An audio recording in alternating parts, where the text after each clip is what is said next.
عرفان صدیقی صاحب ہمیں بتائیں کہ یہ ایک کرٹیسزم بہرحال رہا ہے کہ پاکستان کے فیصلے جو ہیں وہ پاکستان سے باہر نہیں ہونے چاہیے. شہباز شریف وزیر اعظم ہیں, وہ یہاں پر بیٹھ کر اپنے اتحادیوں کے ساتھ مل کر چلائیں معاملات. آخر کیوں یہ فیصلے دبئی میں ہونے؟ دیکھیں, ہماری سیاسی روایات میں چیزیں شامل ہیں, اس لیے کہ ہمیشہ کوئی نہ کوئی لیڈرز ایسے ہوتے ہیں جن پہ آپ پاکستان کی سرزمین تنگ کر دیتے ہیں, انہیں پاکستان سے باہر جا کے بیٹھنا پڑتا ہے. جب وہ پاکستان سے باہر جاتے ہیں اور فیصلہ سازی میں ان کا عمل دخل ہوتا ہے, بڑا غالب قسم کا عمل دخل ہوتا ہے. مثلا مسلم لیگ نون کی حد تک نواز شریف صاحب کو مائنس کر کے کوئی فیصلہ تو نہیں ہو سکتا نا. وزیر اعظم بھی شہباز شریف صاحب ہیں, پارٹی کے صدر بھی ہیں وہ, لیکن فیصلہ بہرحال میاں صاحب کی مرضی کے بغیر نہیں ہو سکتا.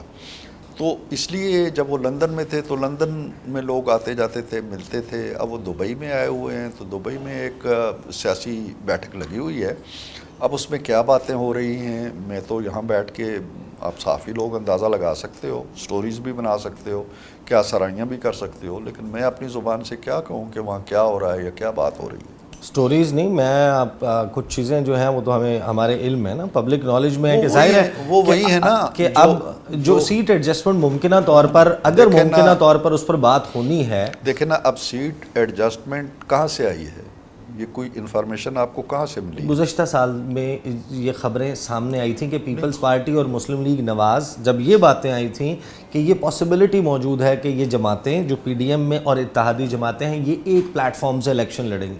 اس وقت تحریک انصاف کا زور چل رہا تھا, تب یہ خبریں آئی تھیں. اس وقت ہمیں یہ بتایا گیا کہ, اور یہ آف دا ریکارڈ ہمارے ساتھ گفتگو کرتے تھے پیپلز پارٹی کے اور نون لیگ کے رہنما, میں آن دا بیسس آف انفارمیشن کہہ رہا ہوں, یہ صرف میرا اندازہ نہیں ہے, کہ پیپلز پارٹی کہتی ہے کہ ہمیں پنجاب میں اتنی سیٹس اور قومی اسمبلی میں اتنی سیٹس ایڈجسٹمنٹ کر لی جائے تو پھر یہ معاملہ اس طریقے سے چل سکتا ہے. تو اب اسی وجہ سے کوشچن یہ ہے کہ آصف علی زرداری اور بلاول بھٹو زرداری وہ جب دبئی میں جائیں گے اور جا کے میاں صاحب سے ملاقاتیں کریں گے تو ظاہر ہے کہ پاسبلی 3-4 چیزیں انہوں نے ڈسکس کرنی ہے. اسمبلی کب تحلیل ہوگی, اسمبلی کی مدت میں کیا 6 ماہ توسیع کی جا سکتی ہے یا نہیں, نگران سیٹ اپ کیا ہوگا, نگران سیٹ اپ میں کیا اس کے کنٹورز ہوں گے, آئندہ الیکشنز جو ہیں وہ کب ہولڈ کروانے ہیں, اور آئندہ الیکشنز میں کیا سیٹ ایڈجسٹمنٹ ہو سکتی ہے یا نہیں. ایک پاور شیئرنگ فارمولا ایوری بڈی انڈرسٹینڈس. تو اس حوالے سے دیکھیں نا, یہ جو بات میں نے کہنی تھی وہ آپ نے کہہ دی ہے. یہی 4-5 امکانات ہیں. یہ امکانات تو ہیں.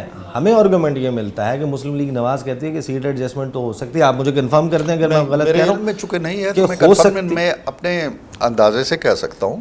مجھے کوئی کنفرم نہیں ہے کہ کوئی سیٹ ایڈجسٹمنٹ کی بات وہاں ہو رہی ہے, میرے علم کے مطابق نہیں ہو رہی.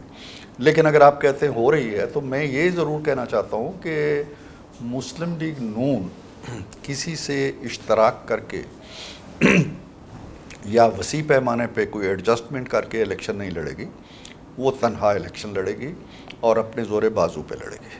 اپنے زور بازو پہ الیکشن لڑے گی. کیا اس الیکشن کے لیے میاں محمد نواز شریف کیمپین چلانے کے لیے پاکستان میں ہوں گے اس الیکشن سے پہلے؟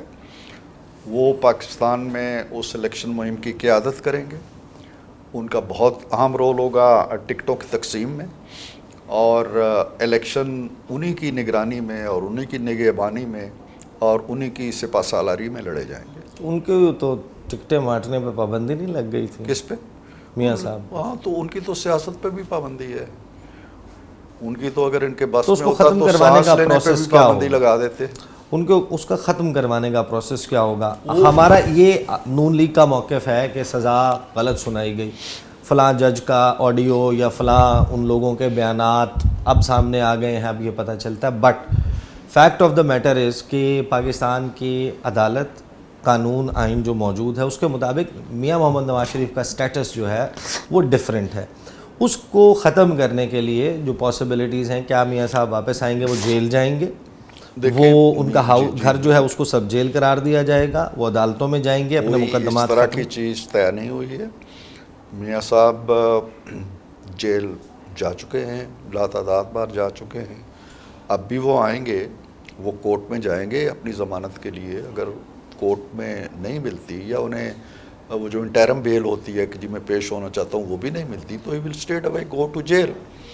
جیل سے وہ اپیل کریں گے. وہ تو جیل سے نہیں ڈرتے. مجھے یاد ہے کہ جب انہیں سزا ہوئی تھی 2018 میں تو میں وہاں موجود تھا لندن میں، اور بیگم صاحبہ بہت شدید بیمار تھیں اور کسی وقت بھی لگ رہا تھا کہ وہ اس جہان فانی سے رخصت ہو جائیں گی، لیکن میاں صاحب، مریم اور میں ان کے ساتھ آیا تھا لندن سے، وہ گرفتاری دینے کے لیے آ گئے تھے، جیل جانے کے لیے آ گئے تھے اور لاہور اترے ہیں، انہوں نے جیل ڈال دیا گیا اڈیالہ جیل میں لا کے۔ تو اب جو یہ تاثر موجود تو ہے کہ میاں صاحب کی بات وہ عمران خان نہیں ہے کہ وہ چھپتے پھریں یا ان کو جیل میں ڈالا جائے تو پاکستان کو آگ لگا دی جائے۔ وہ لیڈر ہے، وہ پاکستان کے جذبہ و احساس کو سمجھنے والا لیڈر ہے، قربانی دینے والا لیڈر ہے، اور جو جمہوری جماعتیں ہوتی ہیں وہ جیلوں سے نہیں ڈرتی ہیں۔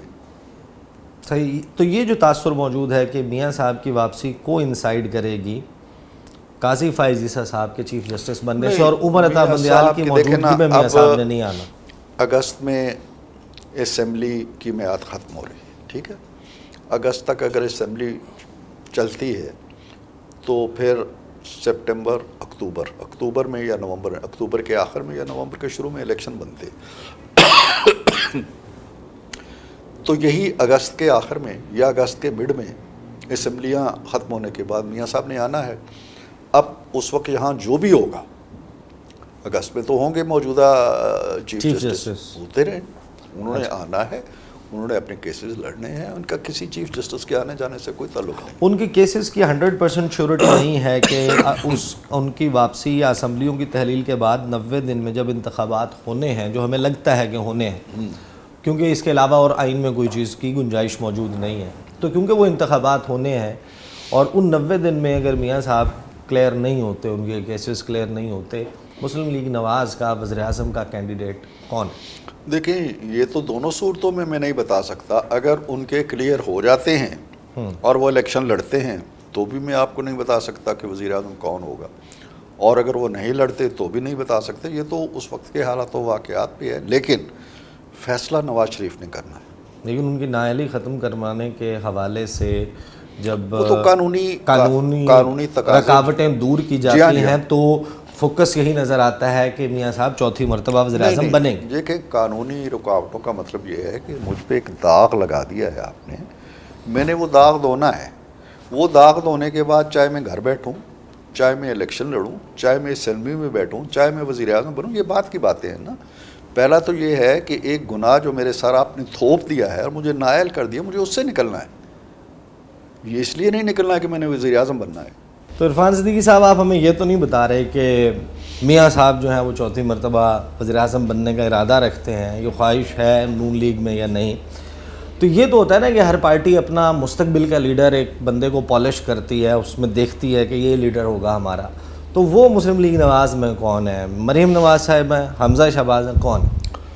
دیکھیے، سیاست ایک بڑی کمپلیکس چیز ہوتی ہے، یہ اتنی سادہ نہیں ہوتی ہے جتنی آپ کے سوال میں نظر آتی ہے کہ ہم کسی کو کہیں کہ یہ ہے اور اے ہے اور بی ہے اور سی ہے۔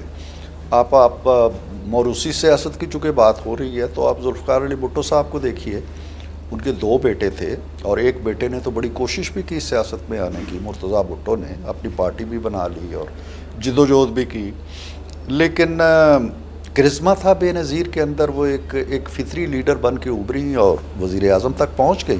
ویسے آپ نے جواب دے دیا ہے میرے سوال کا، میرے سوال کا آپ نے مجھے اگر آپ نے جواب یہاں سے لے لیا ہے تو بڑی اچھی بات ہے۔ مجھے ہم مریم نواز صاحبہ کی بات نہیں، میں یہ کہہ رہا ہوں کہ مریم نواز اگر ابھری ہیں تو اپنی صلاحیت کے زور پہ ابھری ہے نا، بالکل بھٹو صاحب کی طرح، فیس کے طور پہ تو وہی بھٹو نظر صاحب آتی ہیں کی طرح میاں صاحب کے بھی 2 بیٹے ہیں اور بھٹو صاحب کی طرح شاید 2 بیٹیاں ہیں ان کی، تو 2 بیٹیوں میں سے ایک بیٹی ابھری ہے، دوسری کو کوئی جانتا ہی نہیں کہ کون ہے، تو بیٹی اپنے زور بازو کے طور پہ، لیکن یہ عوام ہوتے ہیں جو فیصلہ کرتے ہیں، عوام ہیں جو اپنا رخ موڑتے ہیں کسی لیڈر کی طرف اور اس لیڈر کو پہنچا دیتے ہیں وزارت عظمیٰ تک۔ عوام کی جو رائے ہوتی ہے، عوام کی جو سوچ ہوتی ہے، عوام کے جو نعرے ہوتے ہیں، ان کی آنکھوں کی جو روشنی ہوتی ہے نا، وہاں سے لیڈر ابھرتا ہے۔